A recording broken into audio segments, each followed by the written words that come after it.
PDP Wazobia. Assalamu alaikum al'ummar Najeriya. Sunana Fatima Makinta, jaruma daga masana'antar Kannywood. Ina kira ga al'ummar Najeriya ku fito kwanku da kwarkwatan ku zaɓi Baba Atiku a jam'iyyar PDP fawa a shekara ta 2023.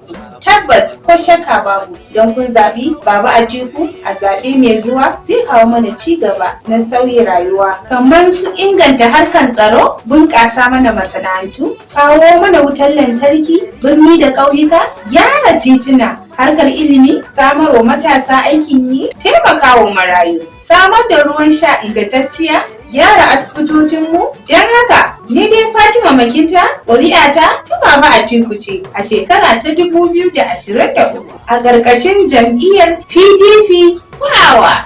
Wannan sako ne daga Honorable Dr. Hamza Talba, ɗan gwagwarmayar yaƙin neman zaɓen Baba Atiku a shekara ta 2023, ƙarƙashin jagorancin Ilyasu ɗan Kanawa, mawaƙin Baba Atiku. Atiku alheri ne.